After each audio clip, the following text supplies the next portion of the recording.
El informe policial describiría más tarde la sala de estar como un escenario de fracaso estructural catastrófico.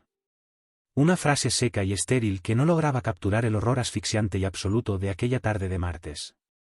La grabación de la cámara de la niñera, el clip que eventualmente se volvió viral, aunque no por las razones que la familia jamás imaginó, mostraba un momento de quietud que se sentía pesado, como la repentina caída de presión antes de que un tornado toque tierra.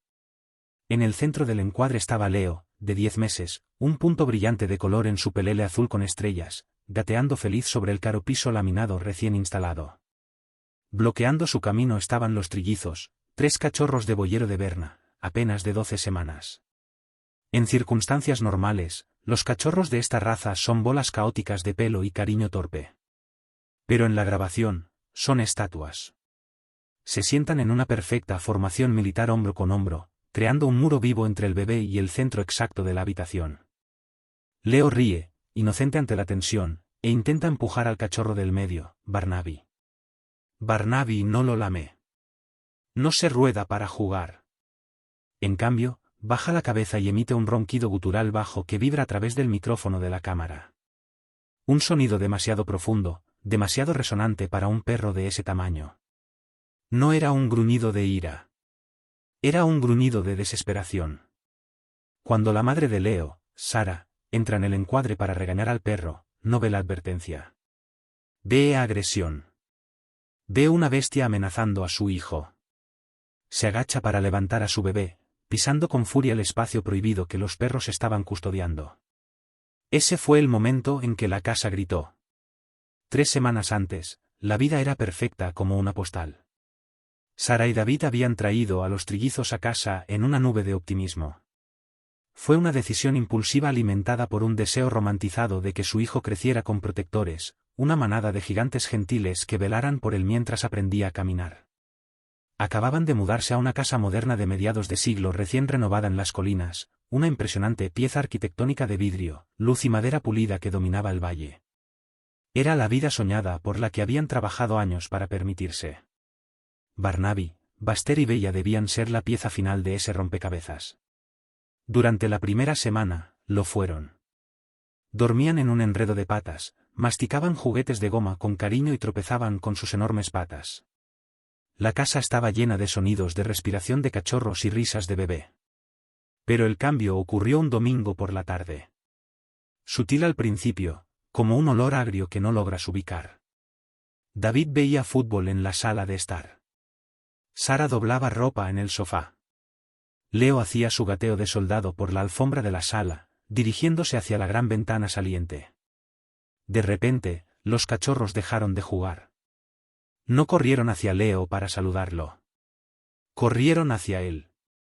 Lo rodearon, empujándolo con fuerza, usando sus cuerpos para apartarlo del área de la mesa de centro. Cuando Leo, confundido pero decidido, intentó gatear de vuelta hacia su lugar favorito, un rayo de sol cálido cerca del centro de la habitación, Bella chasqueó los dientes en el aire. Sus colmillos hicieron clic a centímetros de su cara, un sonido seco y violento que silenció la habitación. ¡Ey! Gritó David, saltando de su silla, con el corazón latiéndole a 1000, ¿no? Agarró a Bella por el pescuezo. La cachorra se quedó floja, sumisa, pero sus ojos seguían fijos en el centro de la habitación, mostrando el blanco en una mirada de pánico puro y absoluto. No miraba a David. Miraba más allá de él, al suelo. Le están haciendo daño, dijo Sara, con la voz temblando ligeramente. Es instinto, ¿verdad? Los boyeros son perros pastores. Tal vez estén confundidos. Escucharon ganado, Sara, no bebés, respondió David, con la voz tensa mientras llevaba la cachorra a la zona de tiempo fuera en la cocina. Y no muestran los dientes al ganado. Esa noche se acostaron escuchando el viento contra el vidrio y lo achacaron a una sobreexcitación. Se convencieron de que era un fallo único en los cerebros en desarrollo de los cachorros. Se equivocaron. Los cachorros no estaban excitados. Estaban aterrorizados. La atmósfera de la casa se agrió en los días siguientes. La casa luminosa y aireada empezó a sentirse opresiva. Sara comenzó a despertarse con migrañas, un latido sordo detrás de los ojos que culpaba a la falta de sueño. David también lo sentía, una sutil inquietud, una sensación de ser observado, o tal vez de ser cazado. La regla del 3 empezó a surtir efecto, escalando la pesadilla de molestia a puro terror. Comenzó con la vigilia silenciosa. Cada vez que Sara ponía a Leo boca abajo para su tiempo de tumitime, los trillizos abandonaban inmediatamente sus juguetes y asumían la formación. No miraban a Leo. Miraban más allá de él, fijamente a las tablas del suelo bajo el sofá gris. Se negaban a comer si sus tazones se colocaban en la cocina. Querían estar en la sala de estar vigilando ese parche específico del suelo. Sus cabezas se inclinaban al unísono, siguiendo un sonido, una sensación que ni Sara ni David podían percibir. Era el valle inquietante del comportamiento animal. Parecían perros, pero actuaban como centinelas. Luego vino la destrucción. El miércoles, David llegó temprano del trabajo y encontró la impecable madera dura arruinada.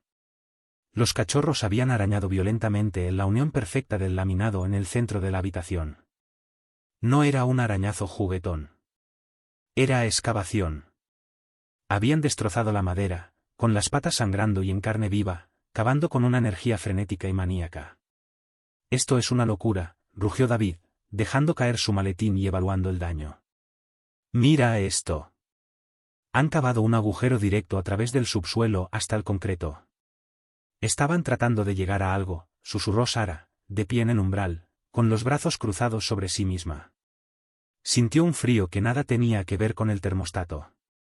«¿Tal vez ratas? ¿Tenemos ratas bajo los cimientos?» «He oído rasguños por la noche». «Es una losa de concreto vertido, Sara. No hay nada debajo excepto tierra y roca. No puedes tener ratas en una losa de cimentación».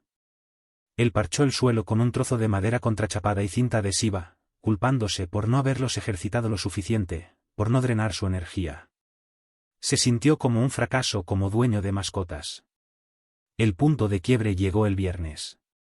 Sara estaba sola en la casa.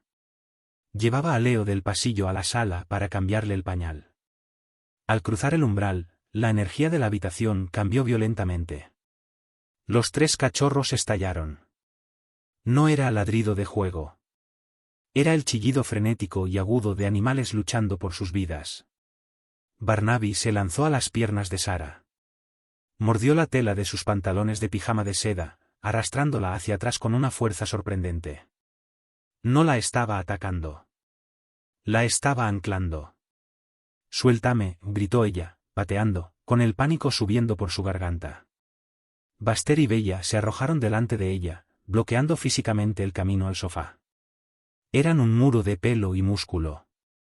Cuando intentó pasar por encima, Buster gruñó, un sonido húmedo y amenazante que burbujeaba desde su pecho, y chasqueó hacia su tobillo. Sus dientes rozaron la piel, dejando una fina línea de sangre. Sara retrocedió a la cocina, sollozando, abrazando a Leo tan fuerte que él empezó a llorar. Cerró de golpe la puerta de seguridad, encerrando a los cachorros en la sala, y llamó a David con manos temblorosas. «Son peligrosos», lloró al teléfono, con la voz quebrada. «Buster me mordió. Realmente me mordió, David. Tenemos que deshacernos de ellos hoy. No puedo tenerlos cerca de Leo». David llegó a casa 40 minutos después con el corazón pesado y una energía frenética. Había llamado a una conductista animal de emergencia, una mujer seria y sin tonterías llamada Dra. Eris, que estacionó en la entrada justo detrás de él. Se pararon en la cocina, mirando por encima de la puerta de seguridad hacia la sala donde los cachorros seguían en su vigilia. «Se llama síndrome de camada», explicó la Dra. Eris, con voz cortante y autoritaria mientras observaba al trío. «Es común cuando los hermanos se crían juntos sin socialización separada. Se han unido entre sí y al entorno, excluyendo a los humanos. Ven la sala como su territorio y al bebé como un intruso o un recurso a controlar. La agresión que ven es guarda de recursos. Solo empeorará». «Entonces, ¿qué hacemos?», preguntó David, mirando a los perros que había querido amar. «Remoción inmediata», dijo la Dra. Eris, metiendo la mano en su bolso. «No pueden tener 3 perros de manada agresivos alrededor de un bebé de 10 meses. Es una bomba de tiempo. Puedo llevarlos al refugio para evaluación, pero necesitan salir de este entorno ahora para romper la fijación». La Dra. Eris sacó 3 correas de estrangulamiento resistentes. Los llevaré a mi van. Usted agarre al bebé y suba. La energía aquí está demasiado alta. Pueden oler su miedo. David asintió, sintiendo una ola de alivio. No era un embrujo. No era maldad. Era un problema de conducta. Era ciencia. Era solucionable. No eran malos perros. Solo eran una mala combinación. Vio cómo la doctora Eris abría la puerta y entraba en la sala. Los cachorros no la miraron. No reaccionaron ante la extraña entrando en su espacio. Estaban temblando, con los cuerpos pegados al suelo, ojos abiertos y fijos en el centro de la habitación, en ese trozo parchado de madera contrachapada. Vamos, vámonos, dijo la doctora Eris, pasando la correa por el cuello de Barnaby. Tiró fuerte. Barnaby aulló, un sonido de pura desesperación absoluta que erizó el vello del brazo de David. Sin inmutarse, la doctora Eris arrastró a los cachorros lejos de su puesto. Ellos arañaron la alfombra, luchando desesperadamente por quedarse en posición, peleando por permanecer entre el centro de la habitación y el pasillo donde estaba Leo. Los arrastraban como soldados obligados a abandonar su puesto. Lleva a Leo arriba, Sara, ordenó David, dándole la espalda a la escena desgarradora.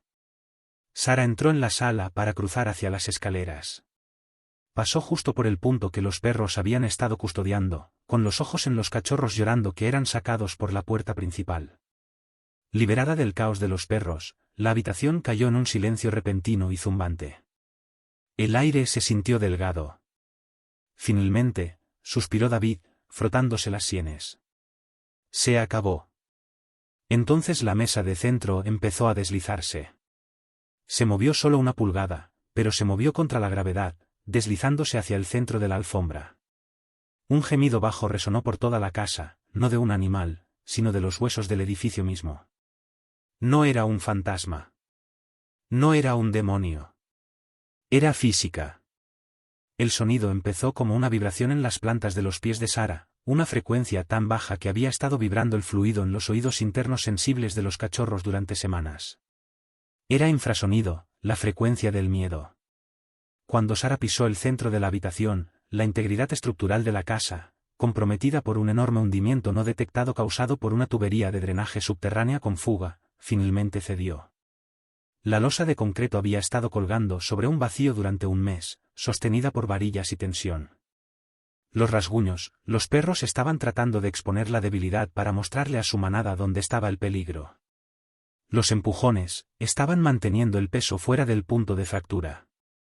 Las mordidas, estaban impidiendo que Sara añadiera su masa a la zona crítica. No estaban atacando a la familia. Estaban imponiendo una zona de cuarentena. Con un sonido como un disparo, la madera dura se quebró. El suelo bajo el sofá y la alfombra central no solo se rompió, se licuó. Un cráter de 10 pies se abrió en medio de su casa de ensueño, tragándose los muebles, la alfombra y el mismo aire donde Leo había estado gateando días antes. El polvo que se levantó era espeso y olía a tierra húmeda y decadencia antigua. Sara sintió que el suelo se hundía bajo su talón. La gravedad se invirtió. Gritó, lanzando su peso hacia atrás hacia la cocina, abrazando a Leo contra su pecho, pero el impulso estaba en su contra. El suelo se inclinaba, deslizándola hacia la oscuridad. Pero no cayó porque algo la había agarrado. Barnaby. El cachorro, habiendo escapado de su collar en un frenesí de adrenalina al oír el gemido de la tierra, se había lanzado de vuelta a la casa, pasando por la doctora Eris, y hacia la habitación que colapsaba, no para atacar, sino para anclar. Mordió el dobladillo grueso de su bata de felpa, clavando sus garras en el sólido marco de roble de la puerta de la cocina. Su cuerpo de 20 libras actuó como un contrapeso frenético, sus músculos tensos, sus dientes de cachorro trabados en la tela. No fue suficiente para levantarla. Era demasiado pequeño, pero fue suficiente para detener su deslizamiento por una fracción de segundo. Compró un latido de tiempo. David se lanzó hacia adelante, gritando el nombre de Sara. Agarró su mano extendida justo cuando el suelo bajo sus pies se desintegraba en el lodo oscuro y húmedo del vacío del sótano abajo. Con un rugido de esfuerzo, la arrastró a ella y a Leo sobre el borde de la destrucción y hasta el piso sólido de baldosas de la cocina. Se quedaron allí jadeando en el polvo asfixiante y los escombros, mirando la boca abierta del hundimiento. La sala de estar había desaparecido. El punto donde Leo estaba sentado en el vídeo, el punto que los perros se negaron a dejarlo cruzar, ahora era un abismo oscuro lleno de concreto dentado, varillas retorcidas y los restos destrozados de sus muebles. Si Sarah hubiera caminado por ese camino un minuto antes de que Barnaby la atrapara, ella y Leo habrían quedado sepultados bajo toneladas de concreto. Baxter y Bella ladraban desde el jardín delantero, frenéticos, pero sin ser oídos. Barnaby soltó la bata rasgada de Sarah y se derrumbó sobre las baldosas de la cocina, jadeando pesadamente, con los costados subiendo y bajando. No huyó. Solo miró a Sarah, miró el agujero, y dio un único movimiento tentativo de cola. David miró la destrucción. Miró el pozo oscuro que habría tragado a su esposa e hijo si hubieran ignorado la agresión un minuto más. La realización lo golpeó con la fuerza de un golpe físico. Los perros no estaban custodiando la habitación del bebé. Estaban custodiando la gravedad. Estaban manteniendo la línea contra la tierra misma. Más tarde esa noche en el hotel, la policía y un ingeniero estructural revisaron la grabación de la cámara de la niñera con la familia.